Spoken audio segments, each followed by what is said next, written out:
জগৎ বিখ্যাত খলিফা ছিলেন বাগদাদের খলিফা হারুন আল রশিদ। তার মতো তার ছেলেও জগৎ বিখ্যাত শাসক হয়েছিলেন। তার নাম খলিফা মামুনুর রশিদ। খলিফা মামুন ছিলেন খুবই অতিথিপরায়ণ।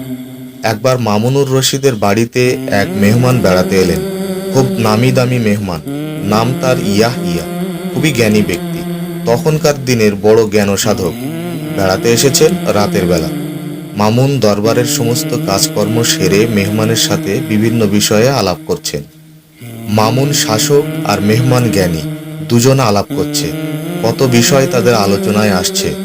দেখতে দেখতে রাত গভীর থেকে গভীরতর হলো। ঘরের বিভিন্ন কোণে জ্বলছে মোমবাতির মিষ্টি মিহিন আলো। সমুদ্রের যেমন শেষ নেই, তাদের জ্ঞানগর্ভ আলোচনারও তেমনই শেষ নেই। একবার জ্ঞানী লোকের কাছে বসতে পারলে এ বিষয়টা ভালোভাবে বোঝা যায়। খলিফা মামুনও এমনই এক জ্ঞানী মেহমানকে পেয়ে তার সঙ্গ থেকে উঠতে যেন চাইছেন না। দু একটি মোমবাতি জ্বলে জ্বলে নিঃশেষ হয়ে গেল। মশাল চেয়ে এসে আবার নতুন করে মোমবাতি জ্বালিয়ে দিয়ে চলে গেলেন। তাদের আলাপ আলোচনা আর যেন ফুরোয় না। একসময় অতিথির গলা ধরে এলো। এদিক ওদিক কয়েকবার তাকালেন মেহমান। কি যেন খুঁজছেন তিনি। খলিফা মামুনের দৃষ্টিতে তা এড়ানো গেল না। তিনি বুঝতে পারলেন নিশ্চয়ই অতিথি কিছু যেন একটা খুঁজছেন, তা না হলে এদিক ওদিক তাকাবেন কেন। খলিফাও বার কয়েক এদিক ওদিক তাকিয়ে মেহমানকে লক্ষ্য করে বললেন, আপনি কি কিছু খুঁজছেন? মেহমান বললেন, না, মানে আমার খুব তৃষ্ণা পেয়েছে। খলিফা বললেন, ও, বুঝতে পেরেছি। বলেই খলিফা মামুন উঠে চললেন পানি আনতে। মেহমান ইয়াহিয়া ব্যস্ত হয়ে বিনয়ের সাথে বললেন, আপনি উঠলেন কেন?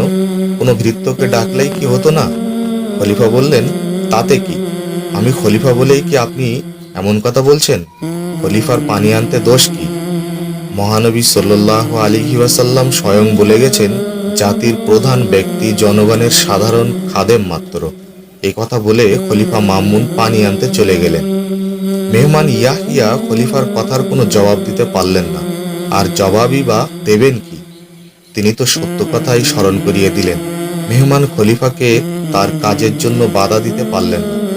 রাসূল পাক সাল্লাল্লাহু আলাইহি ওয়াসাল্লামের আদর্শের প্রতি খলিফা মামুনের এই অকৃত্রিম ভালোবাসা আর দরদ দেখে মেহমানের মনেও রাসূল সাল্লাল্লাহু আলাইহি ওয়াসাল্লামের প্রতি শ্রদ্ধা আর ভালোবাসার আলো জ্বলে উঠল। সত্যিকারের শাসকদের এই হলো আদর্শ। বিশাল সাম্রাজ্যের মালিক হয়েও যারা নিজেদেরকে শাসক মনে করেন না, মনে করেন নিজেকে গোলাম, দাস, ভৃত্য আর খাদেম। যদি এই ঘটনাটি আপনার হৃদয় ছুঁয়ে যায়, তাহলে ভিডিওটি লাইক করুন, শেয়ার করুন।